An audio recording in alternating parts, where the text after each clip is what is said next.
Hello, I'm Matt Galloway, and this is the Current Podcast.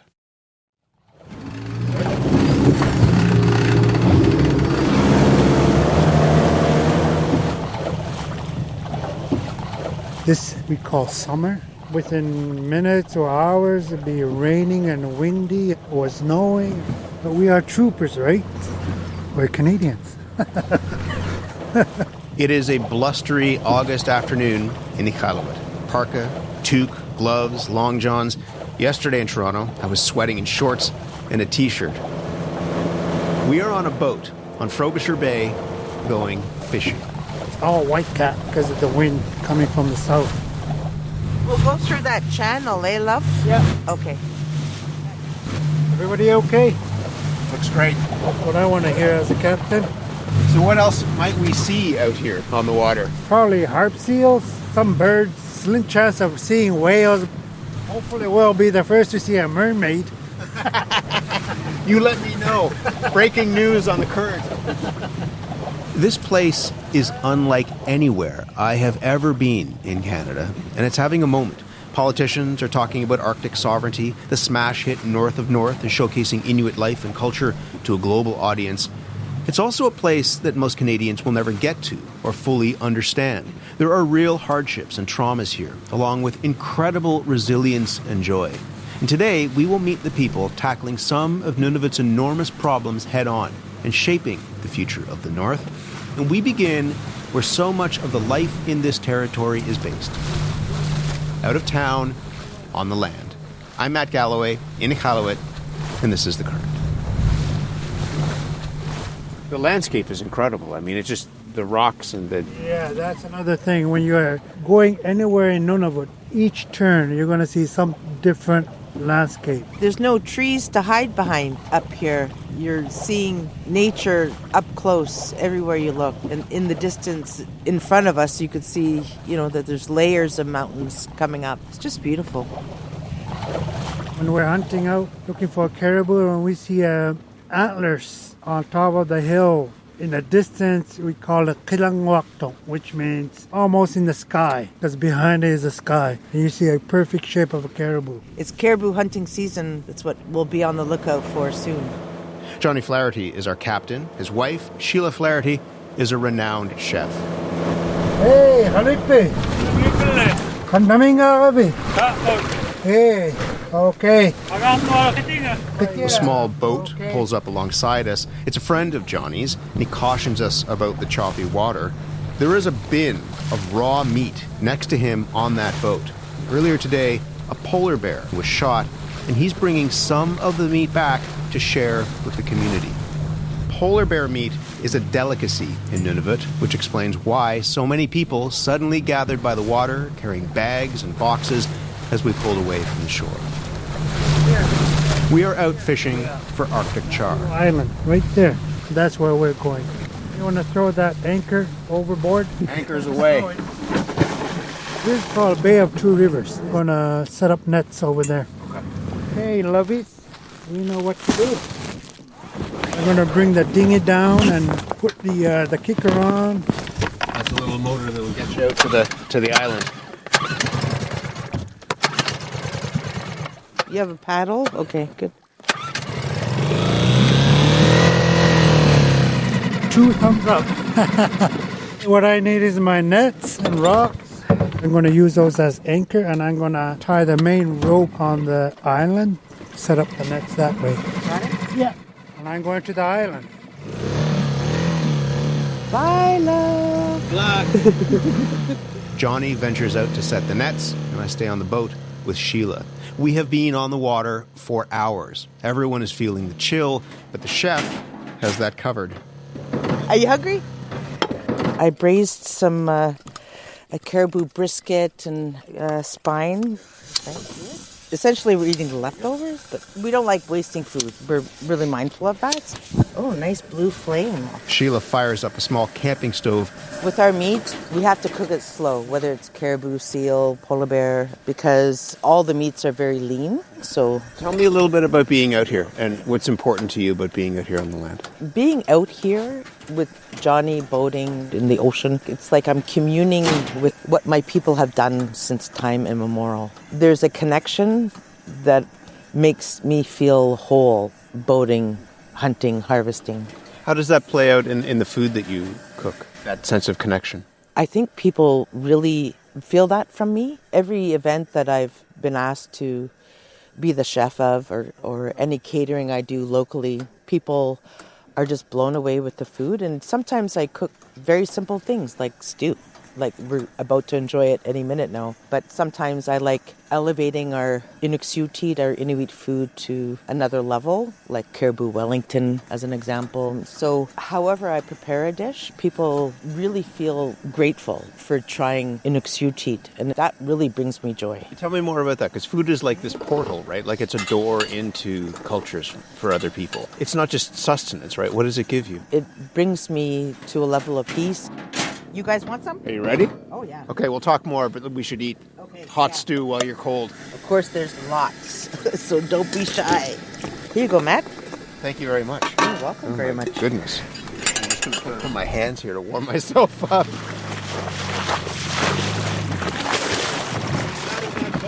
Wow, look at those fish. And then, success. Johnny is back. Look, Matt. Wow. Those are huge.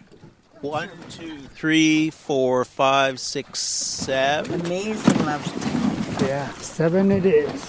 The biggest one here, that's probably gutted and deboned. I would say that's 5 pounds of meat. Johnny, what do you think of that catch?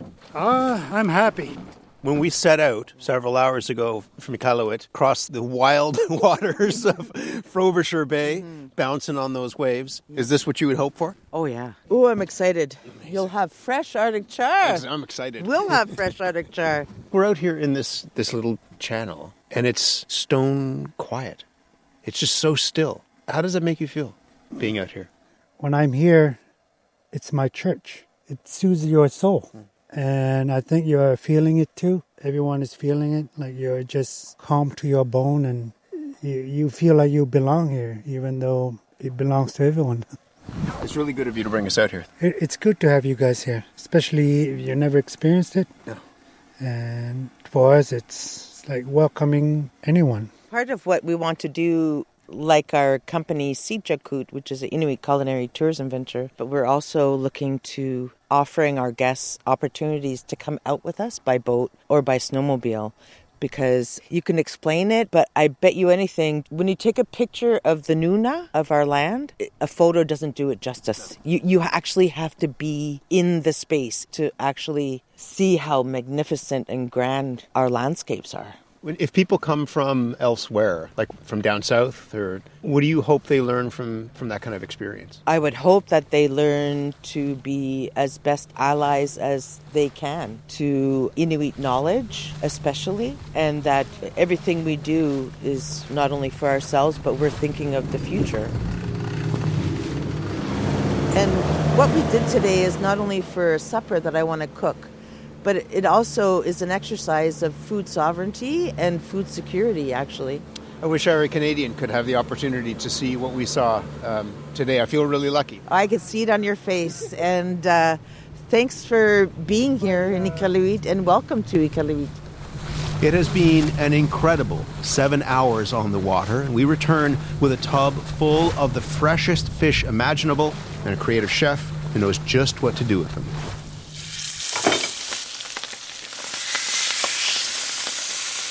Look at that. Look at the color. Can I do anything to help? No. Okay. This is my domain. Yeah, I know. I had to ask, but it's your kitchen. I'm just going to do a simple pan fry, make crispy skin. I think you need to really taste how delicious this fish is just in its natural taste. Hagar is over for dinner as well. So, my name is Hagar and I live in Iqaluit now. How do you guys know each other? I first met you when you and Johnny were seal hunting. Oh, yeah, that's right. Yeah, we met long ago.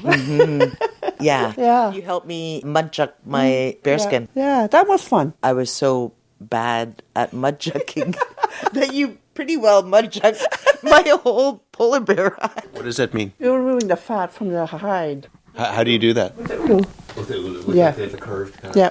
tool. How did you learn how to do that? I learned from my mother.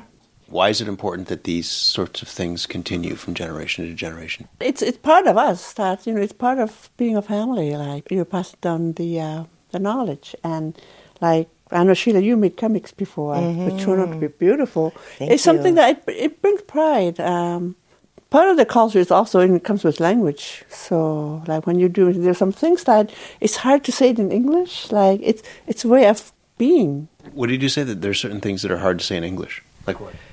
Terms, like comic, it's a boot, right? But it's not just boot, it's made from seal skin. But if it's made from another hide, it will have different term as well. You just walked in the door. I'm asking you a million questions. I should let you relax. Sorry. Jeez, it's like an interrogation. You want a glass of water? Sure. Let's eat, guys. Yeah, anywhere. I usually try to season things. St. Jude's Anglican Cathedral is a landmark in Iqaluit. Maybe you've seen it before. It's built in the shape of an igloo. Next door, there's a community food center. Hi, I'm Matt. Curtis Mesher is on the center's board of directors. We're here in Iqaluit Community Food Center. It's a very vibrant space. It brings a lot of people in and gives a lot of people some really great food. This place is filling up. People help themselves to items from the community fridge, and there's a sign on it. It says, "Take what you need," with an exclamation mark at the end. Others are getting lunch to go. Today it's freshly made tomato soup and hot lunches with chicken and pasta. So the doors opened up and there was a lineup of people around the stairs and around the corner. Is this typical? Yes. Yeah. Yes. Yesterday was kind of a record-breaking number.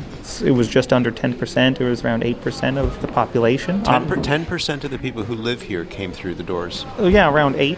to get free food. It's putting out 560-something meals in a day in a town of 7,500. That's sizable. I mean, what do you make of that? That's an enormous number. Well, obviously, it speaks to the need. I mean, we've heard that this is an issue that affects everybody in town. How would you describe, and you're nodding as I say that, the impact of food insecurity here? It definitely touches everyone. Unfortunately, even people with really good jobs, secure housing situations, have to go through low quality food or rotten food or have intermittent access in one way or another. Even people like you? Yeah.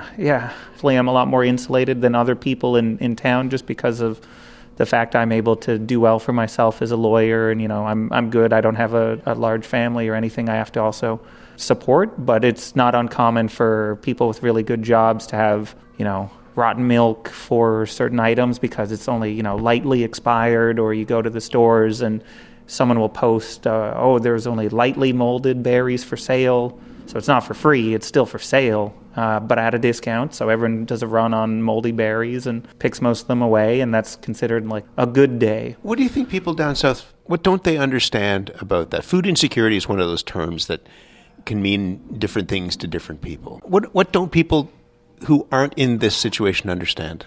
I think it's one of those things where food insecurity is very difficult to wrap your head around until you've experienced it, right? And it seems very conceptual, and it seems really difficult to wrap your head around it because, you don't know what that hunger is like, and you don't feel how it ripples into other effects. I was going to say, it's not just, and that's not to discount being hungry, but it's not just being hungry. Yeah, how it affects people's outcomes in education, in long-term health, in, my own experience from seeing things in the justice system. How do you see it in the justice system? With my work primarily being in criminal law, it's already been the case where I've seen multiple different files where all it is that classic trope of, quite literally, I've seen people charged for stealing a loaf of bread and some Kraft dinner and some peanut butter just to feed their pregnant family. And that's something that it's not uncommon. What is the answer to this? There was this voucher program, the Hamlet voucher program for Inuit children, which gave families $500 a month for kids under the age of 18. That was scrapped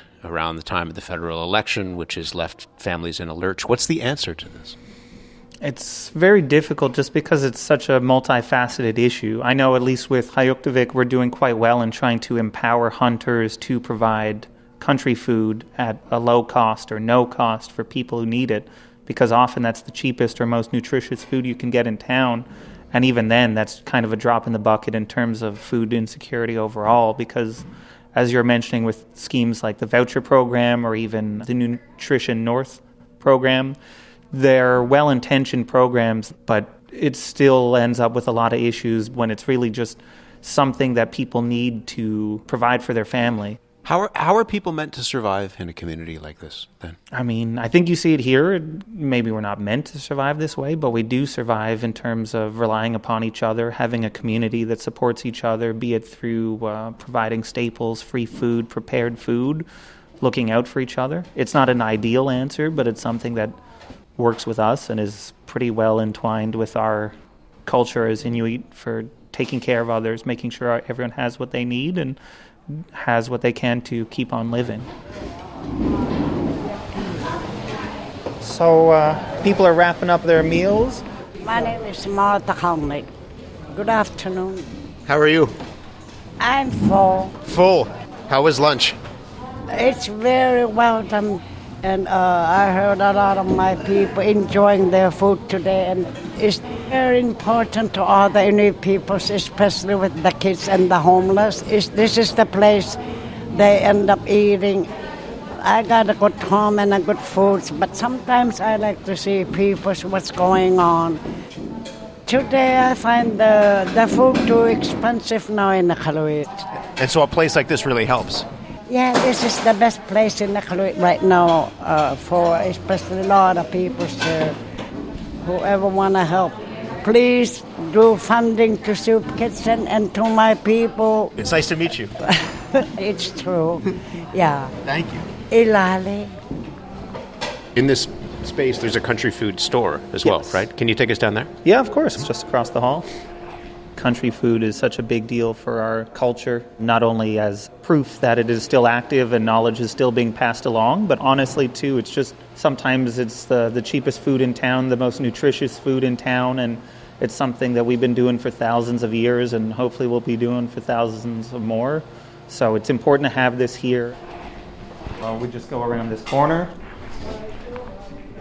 Good morning. Good morning. How are you? I'm good. I'm from CBC.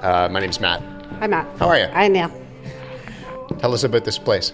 We sell caribou, mutton, fish. And I'm seeing the stock is good on our whale and our seal and everything. Okay. That looks like some narwhal. This is narwhal here. Yes, this more kind of spotted, textured. You can kind of see a little like Dalmatian style texture to it. Kind of gray and white. What does narwhal taste like? Narwhal's good. It's my favorite of all the whales. I love it. Yeah. Raw. Okay. I've never had narwhal, so it's really interesting to see. Thank you very much. Ilali. Back in the main hall, we meet Sheila Papatsi. I'm a service coordinator with the Kopanak office. Iqaluit is fortunate enough to have a soup kitchen. There's a lot of people posting on social media asking people if they have leftovers or if people are able to, provide food for sometimes even just their children or the whole family. I myself have struggled here and there, being the only person, like the only income earner for about a month or two when, my family had to take some break off of work, where I had to focus on rent, which is really high, and just barely making it past that as a full-time worker, which is considered like my income is great. However, it's harder for myself to be able to purchase groceries, and I hear it a lot from the parents that I speak to, especially those who are on income assistance, who struggle significantly more. You have a 2-year-old daughter? Yes, I do. Yeah. I'm a single mother as well, and constantly having to budget monthly is hard. I have to think about my daughter's childcare, food, diapers. A box of diapers is up to $60 for about 40 to 50 diapers a box, which is really expensive. And to think about smaller communities where the prices are higher is a lot. I can only imagine how much they struggle as well. And, my brother is also working too and living with me, and it's still a struggle. Do you worry about your daughter's future in this community, or are you hopeful for her in this community? I worry about her future.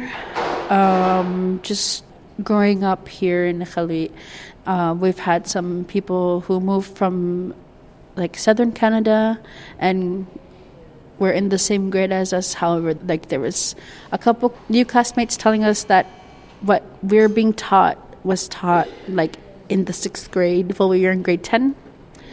And I really sometimes consider traveling south so that my daughter can have a better education. So you think about leaving the community and going south? Yes, just for a better life for my daughter. However, there's that connection to culture that I want her to have too. So there's a lot of conflict between wanting to travel for my daughter's future or to stay in the community for her to stay connected to culture. That's a hard decision to make. It is definitely hard. Yeah. I have family who are nearby, and despite the struggles that people face on a daily basis, there's always somebody there. We're there for each other when things get difficult. As we get set to head back outside, Curtis reflects on what he's hopeful for. There's a lot of reasons to be optimistic. There's a lot of academic success. There's a lot of people who understand what we need politically and are finally getting to the point where we don't feel shy in not only saying we need it, but asking for it, demanding it, and holding people accountable to get it. And that's something that's changed a lot in the last 10 years or so. And I only see things increasing to the point where I'm happy for the future because, like I was saying, I'm on the older end of Inuit, in my early 30s, mid 30s, and people used to say, you're young and you're the future and everything. And now there's kids I used to take care of or work with at the daycare, and meanwhile they have wonderful careers of their own, or they're going to great schools in Europe and they're coming back and they're hoping they can change things for everyone. So it's very exciting to be a small part in helping out and build that better future. Just filing it now, make it smooth. It is a glorious sunny day in Iqaluit, and Johnny Lee Pudlett has found a shady spot under a house where he's hard at work. I'm carving a polar bear. This one is a bouncing polar bear. He's using a long, rounded file to shape this block of soapstone into a playful-looking bear. Like that, like this, like that. He hopes to get at least $400 for it once it's polished smooth. It's going to be nice and black when it's done. Iqaluit is full of artists like Johnny, carvers, painters, and musicians.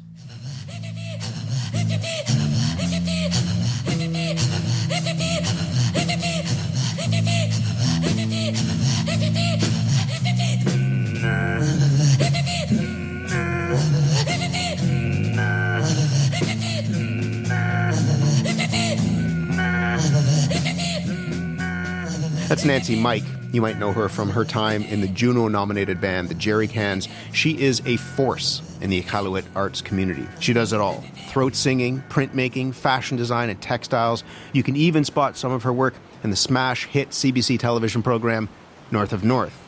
She also works in community healthcare. And when she's not doing all of that, Nancy is busy raising a growing family, which welcomed a new little boy just a few weeks ago.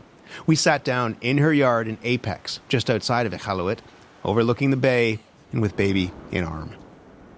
I love being on the land. Obviously, it creates this sense of I feel grounded when I'm, either hiking or being on the land. The land and the ocean have so much to offer. I find that it's rejuvenating, I guess. I mean, you could live anywhere, right? Like anywhere in this country. Why do you want to be here? It's where I was born, where I grew up, where my family, have survived for thousands of years, or our ancestors, obviously. I feel like this is where I feel the most comfortable, I guess, as a person. What does that feel like? You were almost going to grab your heart or something like that as you were saying that. It feels like, when you're traveling and you feel a little bit unsettled or you feel culture shock. To me, being home is like my entire body, entire being feels like I can relax and be able to breathe and do all the, basic necessities that my body needs and my mind needs and whatnot. Here, for sure. Yeah. How have you seen this place change? I feel like, so I'm originally from Pandakdok, which is, further north. Yeah. But I've been in Iqaluit here for over 20 years. And we used to be able to know everybody, like basically say hi to people that, we passed by and we knew who they were. And we knew all the new people that came by. But now we don't know a lot of people. A lot of people come and go. And there was a period where I didn't want to make friends at all. I didn't want new friends because it was too much energy, too tiring to get to know someone and they would leave. I think I'm still in that phase of it, unless I know that they're going to be here or they are from here. The coming and going thing is, we've heard from a couple of people about that. That as the place gets bigger and as money comes in here, there are opportunities for people perhaps from down south who come up and then they work and then they go out and maybe they don't connect with the land or the people who are from the land. You're nodding as I'm saying that. Yeah, I find that you only get to see the tip of the iceberg when you come up for just a short period of time. And right now, currently, with the system in place, especially in the workforce, I guess, within the government or within various organizations, a lot of the higher positions are filled by those people that are just coming and going. And then it gets quite hard because then they feel they have the power to, make changes for our community when really the people from here should be doing that work. But it's not quite balanced yet because you need that degree or that piece of paper in order to get to fill those positions as Inuit. So what do you do about that?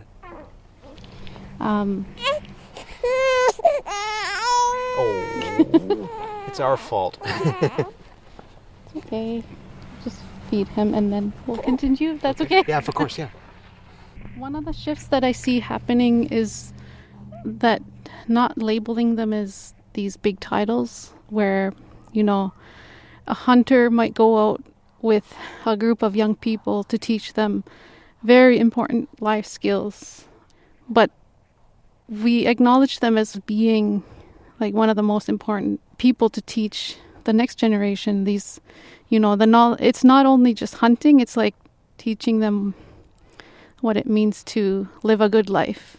Not the good life, but the system makes it impossible to give them that environmentalist title or despite the fact that they're the experts and they know more about the environment than people who will be coming up.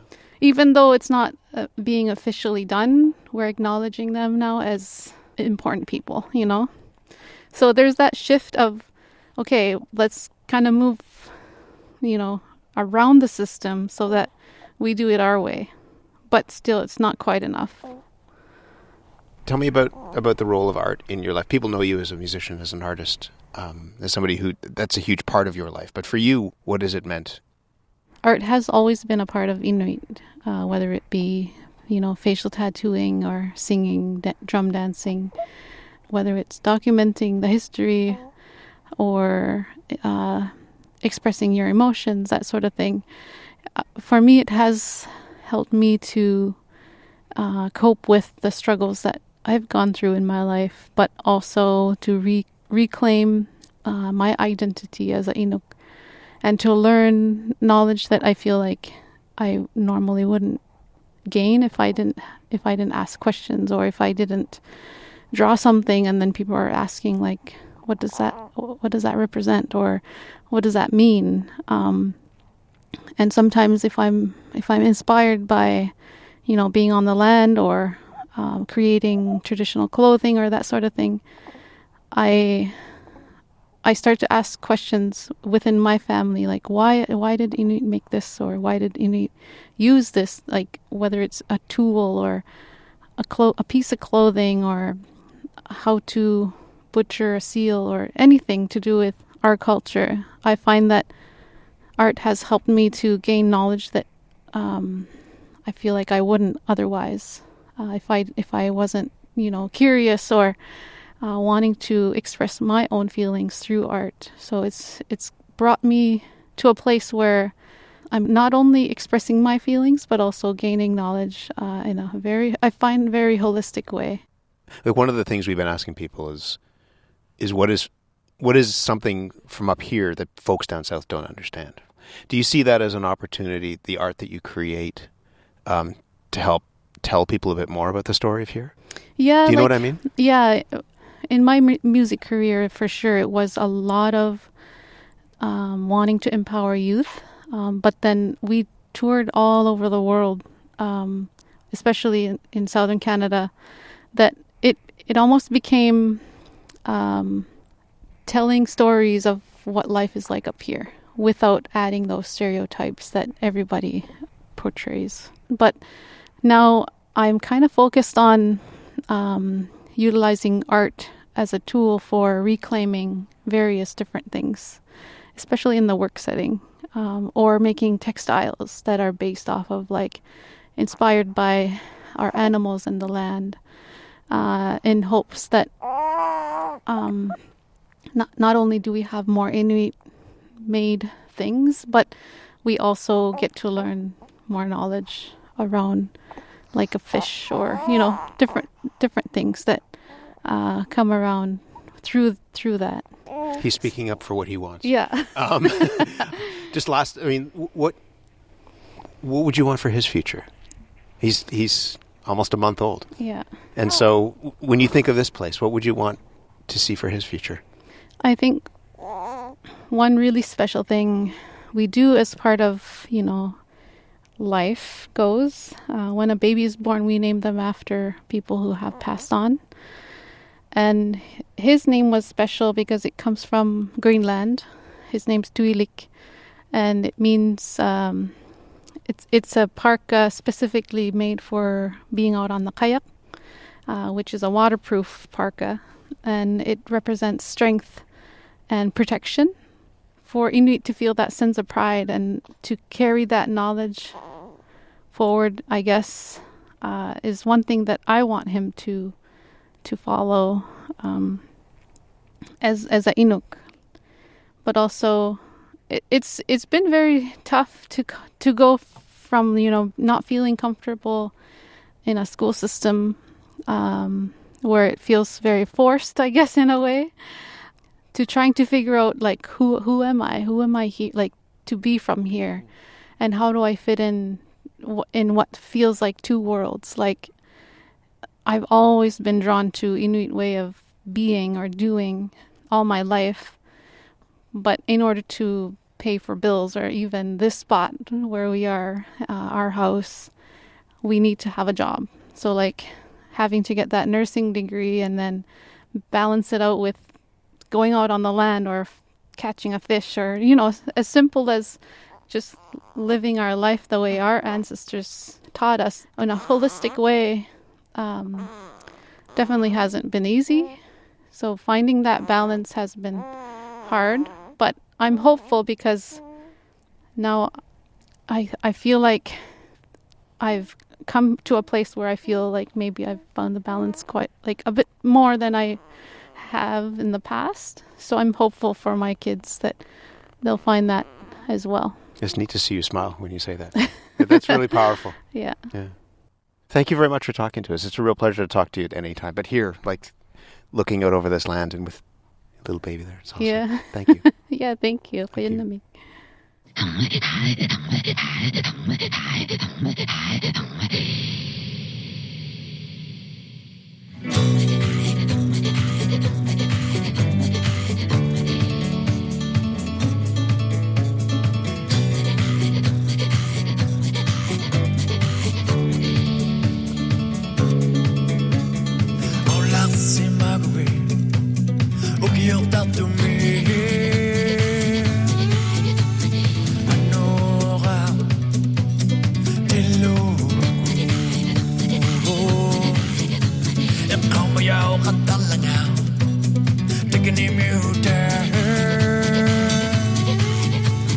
Naligi, Laura.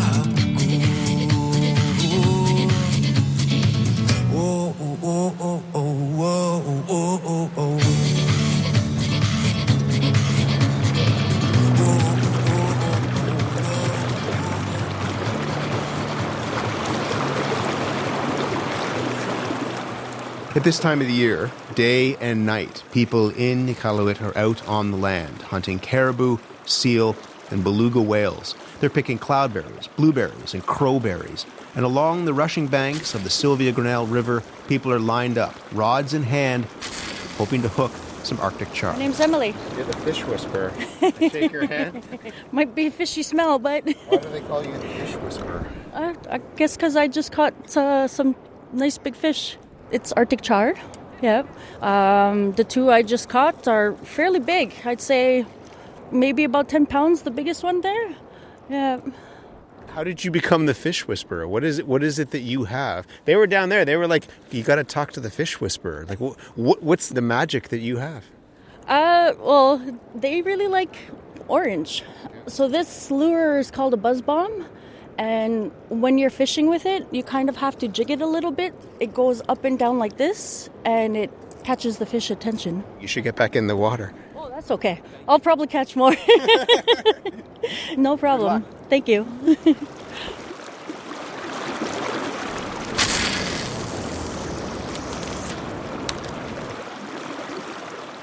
Nunavut's premier, PJ Achiaguk, is also itching to get out on the water, and we caught up with the premier as he was launching his boat into Frobisher Bay.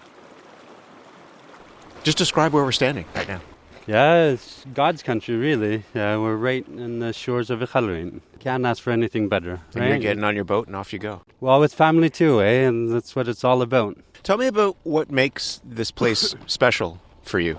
Oh boy, it's home. It's home for my kids. My wife's originally from here, so it's really special. I've had the utmost highest honor to be able to serve Iqaluit as one of the 4 MLAs for here.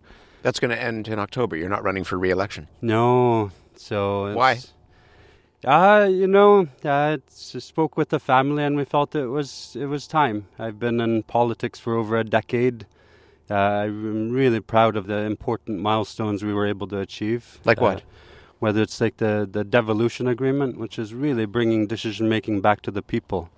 It's covering 20% of Canada's landmass, and I don't think Canadians realize just how significant that devolution agreement is to the people of Nunavut.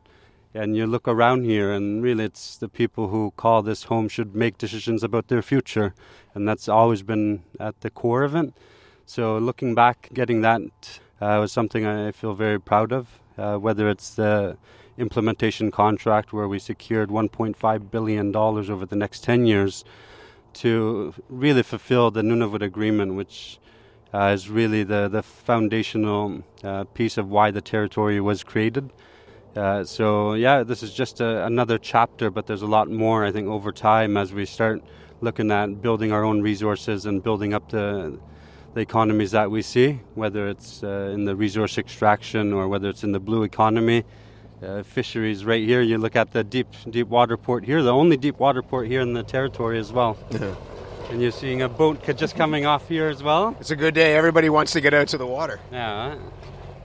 This is a beautiful place, right? But one of the things we were saying is you talk to folks, young people in particular, and they talk about how hard it is here. Do you think that they feel that promise being achieved? I think it takes time. You look at the country where over 150 years you've seen Confederation build up all the way from the East Coast to the West Coast, and there's still issues that are being addressed now. So I truly feel we've made some huge headways around fulfilling the vision of what that dream was to make Nunavut a reality. But there are big problems. I mean, when you talk about housing with people, absolutely. They talk about food insecurity. We've been speaking with people all over the course of the time that we've been here, just about how difficult it is to get healthy food that's not spoiled, for example, onto the table. The addictions issue, but also, suicide and people, they live with a lot. And I just wonder how you square that promise with the reality that people are living with now. Well, I think we've made some huge headways around addressing the root issues. So you look at housing. We've made huge historic investments around, for the first time in our history, building in every community. And that's never been done before. Is that enough? No, we have to continue to do more. And that's where we look to Ottawa. We brought partners in together. We brought Inuit organizations who are actually building with us. We've secured long-term contracts to address the housing crisis that's been there for decades. And yet, do you understand the frustration that people feel? I do. I come from the smallest community of Grise Fiord, so it's the most northern community in North America. This was a community that was created through forced relocation, but I'm really a proud Canadian. I truly am, even though our family were pushed there. So I know what struggle means when you look at the sacrifices Inuit have made in there. But I've always seen hope in all the struggles. You look across, there's challenges everywhere. Can I ask you just about one of those challenges in particular? Everybody that we have spoken with here has some connection to the crisis of suicide in this territory. I mean, everybody knows somebody. What is going on here? Why is this happening? There's a lot of things. We're all touched by suicide. We really are. We're a small population. We've really seen some really challenging moments around that, and we've really tried addressing a lot of it, but really at the root of it, to me, is housing. That's really where you got to address at the root of it. And there's a lot of the programming that you have to bring the connection to the Inuit culture, to land, and to environment. So we're doing some really innovative work around what we could do there. But it's harrowing, right, when everybody has some connection to this crisis. It says something about again, this is a beautiful place, but that there's a harshness to it. It's hard as well. Oh, there is. And that's where I think it's important to really focus on the great things that we are doing. And we were doing everything that we can, bringing action plans together, bringing partners together. You declared an emergency, like a crisis in Pond Inlet. Yeah, well, some communities have really needed to see a lot more investments to come in to really get to provide the adequate resources to address the challenges that are there. And you think it's housing? Housing is at the root of it? Housing is at the root of it. The overcrowded housing that you see here really driving a lot of the challenges that you see, whether it's education outcomes or whether it's the suicide epidemic. You look at the tuberculosis rates. These are third world country numbers that you're seeing here. You mentioned forced relocation. You and I have spoken about this before and the way that your family was pushed north. One of the things that people have said is they worry about that kind of history repeating itself, that you have elders who can't live here, that they are going to be forced to live down south in Ottawa, for example, that young people might feel like they don't have a future here and that they're forced out of the community that they want to be in, the community that's theirs, to try and make a go of it. Do you worry about kind of history repeating itself in that way? No. I think Inuit are very resilient, and I have full confidence that we'll overcome these challenges that we're facing right now. And that people can stay here in a community, again, that you choose to be here, you want to be here, but it's hard to be here too. Yeah, and that's what we're doing to bring investments really that are nation building. So I just look down the bay, I look at the deep water port here. That's the only deep water port you see in the whole territory. So we really feel there's an incredible opportunity to really build Canada. And I really feel Nunavut brings a lot of that certainty and that opportunity to build Canada as we're starting to see the pressures from our friends in the south, but also around the world. We talk about nation building, and most people down south won't make it here. We talk about being a northern country, but they won't come to the north. They've not been to the north. They may not understand the north. Why do investments here matter to the whole country? We're Canadian as much as anyone else as well. And I think it's important that you look across. We've seen some huge investments in southern Canada. There's so much Nunavut could offer, not only the country, but the world, whether it's our fish, that's so abundant, or whether it's access to critical minerals. It's just the potential is just incredible, and I think Canadians are starting to understand that. One of the things you said is that you are incredibly proud to be a Canadian. What does being a Canadian mean to you in this moment? There's something that's happening across this country, right? Mm-hmm. Oh, absolutely. I know the sacrifice Inuit have made, including my family. They've been used as human flagpoles for the sovereignty of our country. So when we talk about the impacts to the threat that we're seeing, I know firsthand just this huge sacrifice Inuit have made to be Canadian, and looking at just the strengths and the resilience of Inuit, I truly am really proud to be able to come from the territory, but to be able to come from a small community of Grise Fiord, to be able to serve in this capacity. My parents have really raised us to give back to community, and that's where, as a Canadian, I think it's so important to know where you come from, to know where you're going. So from that perspective, I think we are at that moment where our identity is being questioned, our sovereignty is being threatened, and from that perspective, I feel very proud to be a Canadian. I'm just looking at my sons here, and it's really, I want to make sure that they truly have a future that's rooted in the environment that we're in, but the incredible opportunities that they have moving forward. You think there's fish in these waters? Oh, absolutely. What are you're looking for char? Oh, a char. Yeah. And yeah, it's incredible to see just the abundance of wildlife here. Inuit have been the stewards for thousands of years and will continue to be the stewards moving forward. But what better people to manage the wildlife and the environment than the people that call this place home? So I feel very lucky to be right here in Iqaluit. We'll let you get out on the water. I appreciate you taking some time to talk to us. Okay, thank you so much as well. PJ Akiakuk is the outgoing premier of Nunavut. When you come up from the south of this country, one of the things that you notice straight away is that there are no trees here. Instead, the horizon is outcroppings of rock in between these rolling green hills of mosses and lichens. There are swaths of white Arctic cotton, and the territory's official flower, the purple saxifrage. Up along a ridge, across a small river, there's a group of kids who are in those rolling hills, and they're picking berries. Hi guys. And they were kind enough to show me the ropes. With that? You're the expert. Come on and show me. Take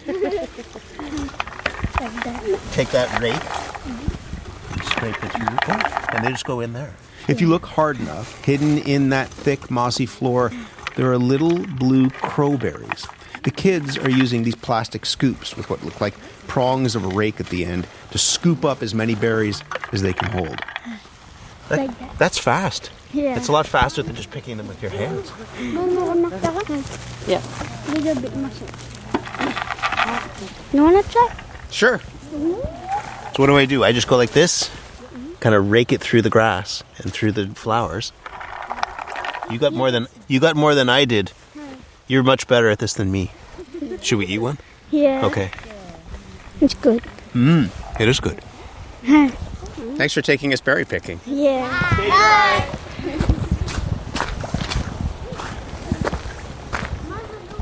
Nunavut has one of the youngest populations in the country, and young people here face the same challenges as they do everywhere in Canada. Skyrocketing costs of living, housing shortage, difficulty in finding a job.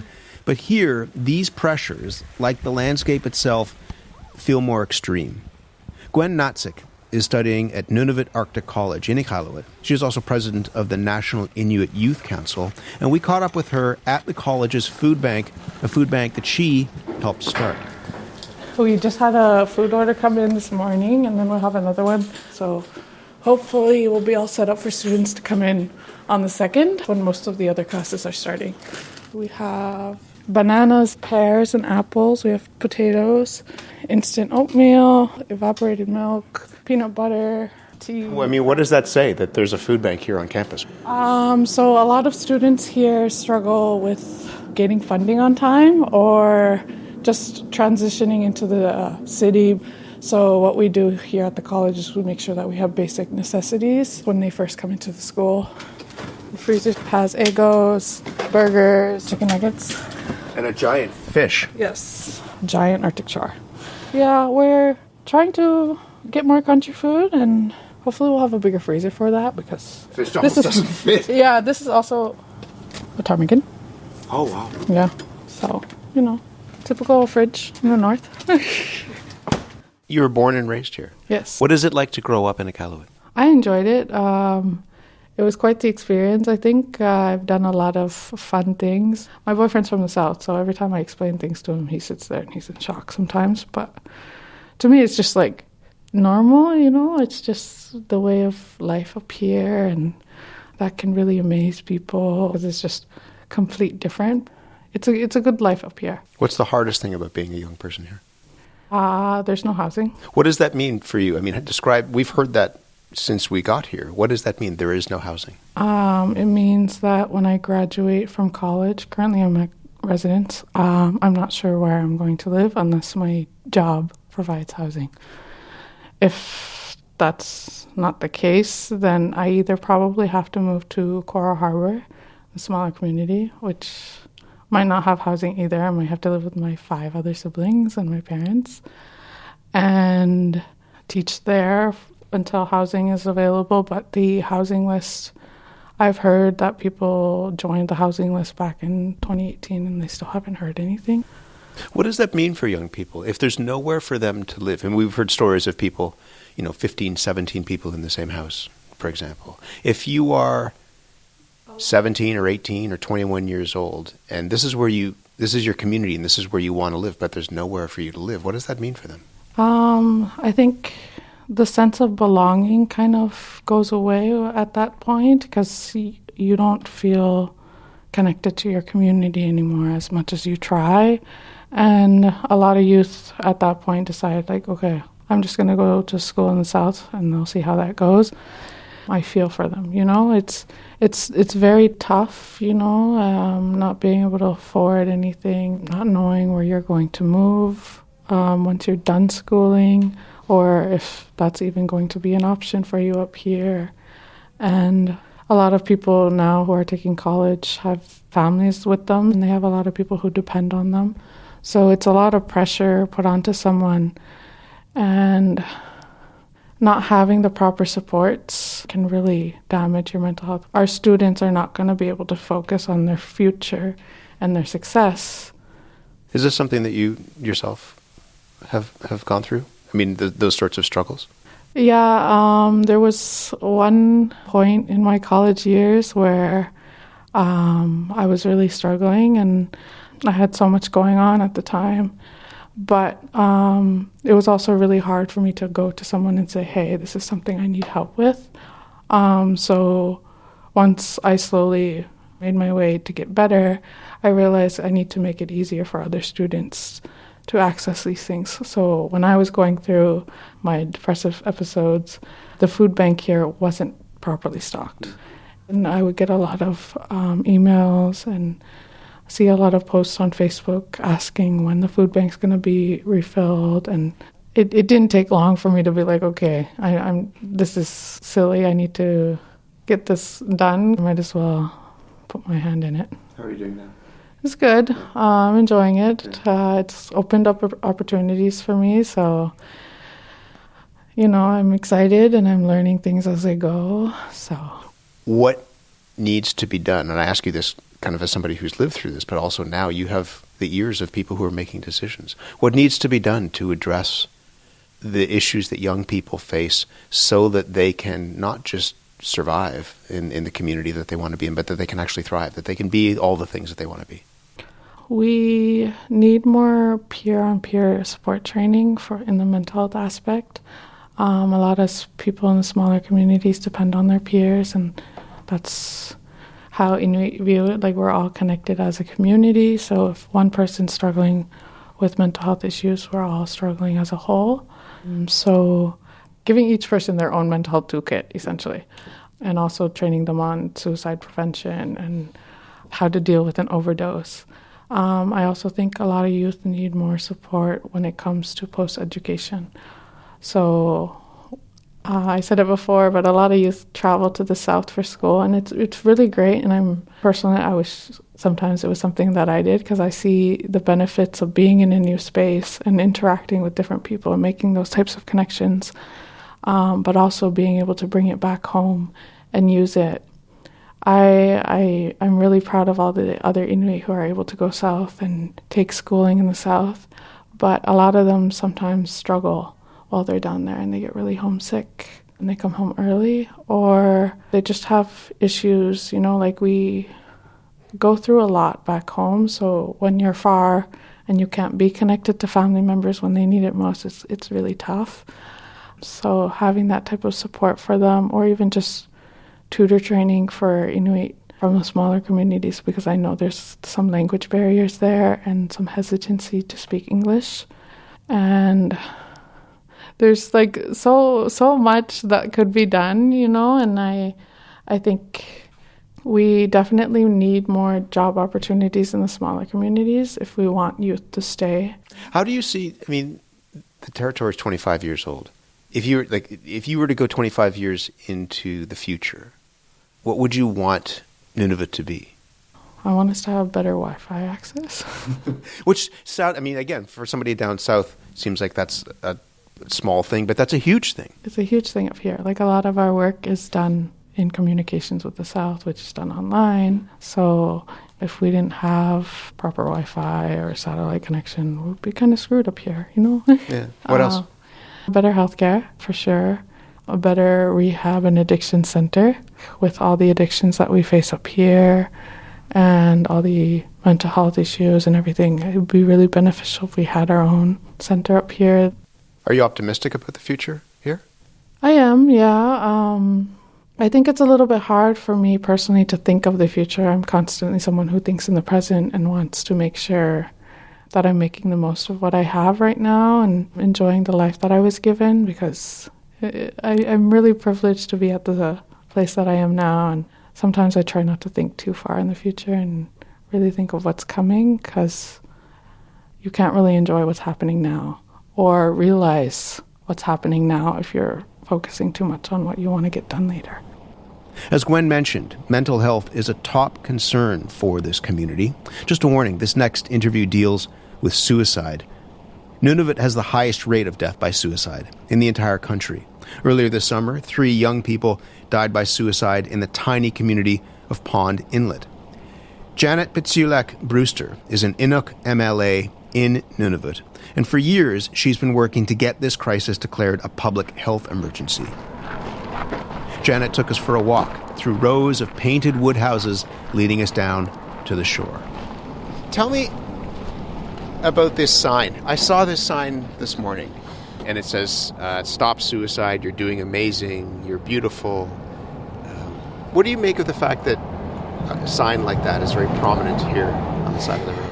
I think it's really important for individuals to do everything that they can to encourage people to continue on, and that sign has been on the side of this house for probably over 10 years, and it's seen every day by people that walk and drive by, and it's on the main road, and it's a good reminder that we always have to continually think about this issue and do what we can to build a safer community for everybody. What does it tell you about the fact that a sign like that is, you said it's been there for 10 years?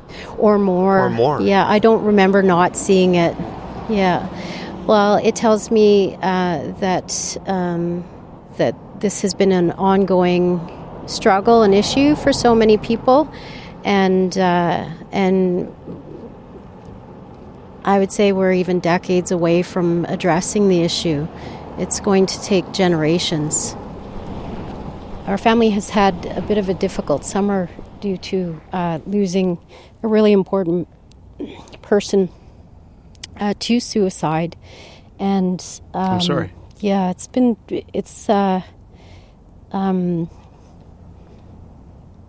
he wasn't the first, and we all hope he'll be the last. This summer, this was the father of one of your sons, is that right? Yeah, my youngest son's father took his own life on June 1st. We spent a lot of time supporting Bruce, his name was Bruce, through his ongoing crisis. And that meant making really difficult decisions to call for help and to encourage him to take that help.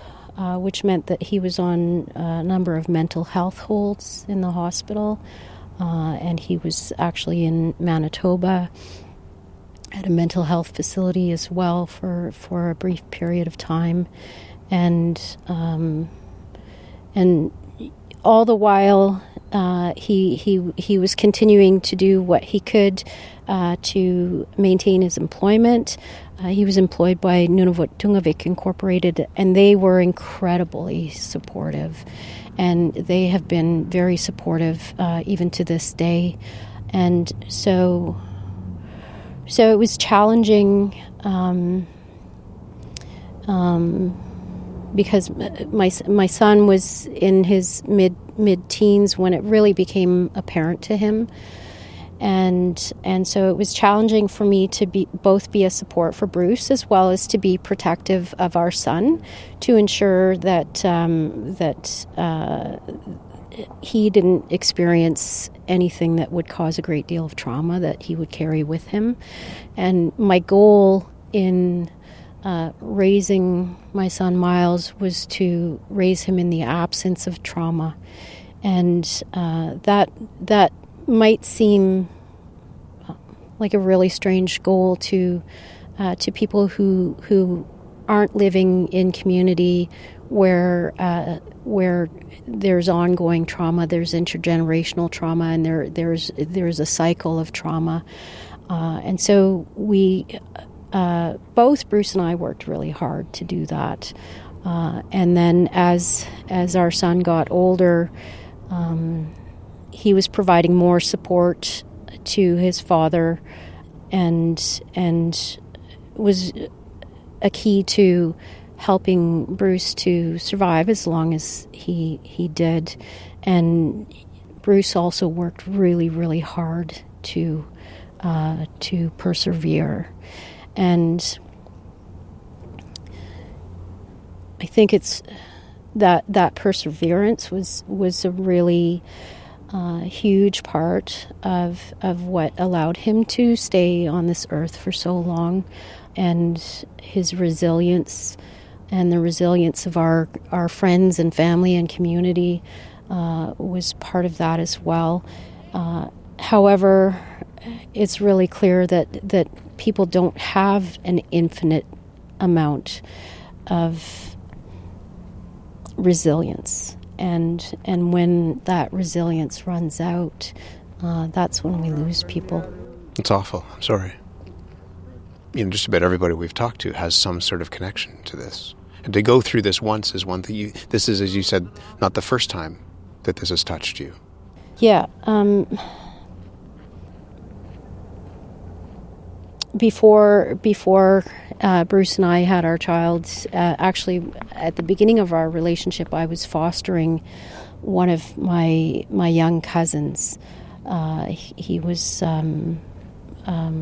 he came to us a day after he turned 9, and within about a year, just over a year, my aunt, his mother, was murdered, and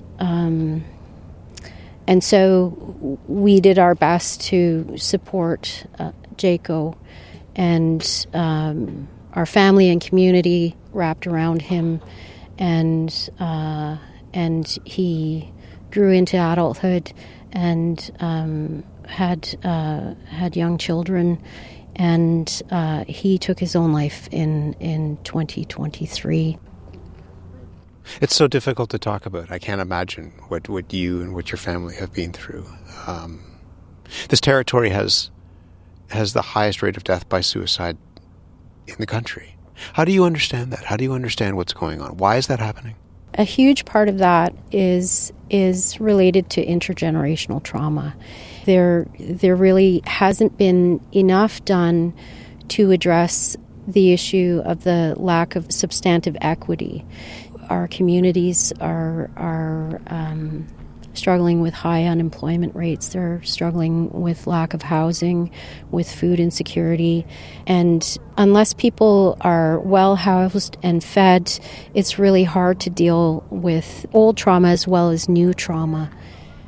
You had talked about the push to have this declared a public health emergency. Yeah. What would that do? To me, I think it would create an opportunity to address the factors that impact the daily lives of Inuit. And it's not just about bringing more mental health support in or creating more programs. It's about creating an opportunity in an emergency to be able to create more housing, to address food insecurity, to address issues of why people are leaving school early, and it's I think it's an opportunity to create a huge stopgap that floods all sorts of resources into shoring up the systemic issues that are plaguing the government of Nunavut in terms of providing services. You believe this is an emergency? What you're seeing right now is an emergency? It is, absolutely. Do you think that the government is responding with the urgency that's required? We know that our employment rates are below 50%, and so many key positions are vacant right now. So why not ask for help? It's, we say to individuals and community members, ask for help. You're not alone. And yet we're not walking that talk, where a public health emergency is an option to say, we need help. What would you, as a leader in this community, what would you say to people who don't see, because of the issues that they face here? I mean, as we've been saying, this is a beautiful community, but it's hard as well. That they don't see opportunity, they don't see hope, they don't see a path forward, and they don't see the ability to fulfill the potential that they have in them. What would you say to them? I think that's a question that so many people struggle with, because we know that every day we're having those conversations with people around us and people that we love, people that we know, and part of my personal approach has been to talk about my own experience, having been homeless and having lived in a shelter and with my children and having been jobless. I know that through my own perseverance that I was able to build a home and raise children in a healthy way, and that there are so many small steps that one has to take in order to gain those grounds, and it can seem insurmountable if you consider how far you have to go, yet you can't get there unless you continue to take all of the small steps. And it's okay to not be okay, and it's okay to stumble on the way, and it's okay to ask for help and to have periods of time where you just stay where you are until you're ready and able to take more personal action. As much as I see, the difficulties that people are facing, I'm seeing people doing really well and thriving, and that's part of the hope that one always brings when we're supporting people who are having mental health issues and who are suicidal, is that there is a way through this that can bring you to a place where life is full of sunshine and happiness. If you're in crisis and need to talk to someone, the National Suicide Prevention Line is 988.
Well, that is the current from Iqaluit. We will have more from this community coming up in the days ahead. And we want to hear from you. There are great stories across this country. Do you think we should come to your community next? Tell us about something that we don't know about what's happening in your community. You can email us, thecurrent@cbc.ca. We're going to leave you with some more music from Iqaluit. I'm Matt Galloway. Thanks for listening. We'll talk to you tomorrow. My name is Mia Maurice. I'm a drum dancing and throat singing instructor for elementary school students at Nakasuk Ilinjalvik and Inuksuk Ilinjalvik. My name is Marielle Kwasa. I do throat singing and drum dancing. Tell me what you love about throat singing. I love not only because it's tradition and women have been throat singing for many, many years. I love that it's very calming. When you're listening to throat songs, you know, when I was a baby and I would hear my mom throat singing and being on her back, it was so relaxing. It was so nice and like calming. You're going to perform one more song for us. Tell us about the song that you're going to do. It's called Qimurlapik, which means poor little puppy. And this throat song was created by a little girl whose father ran a dog team. So they had puppies and the runt of the litter was small. So her father told her that, no, we cannot keep the runt of the litter. It's not going to be strong enough to run the dog team. It will definitely slow down the entire pack. This is just the way things are. And she managed to convince him that she will take care of the puppy every single day. She will sing to it, she will feed the dog, and she'll take care of it with everything she has. She managed to convince her father to keep this poor little puppy.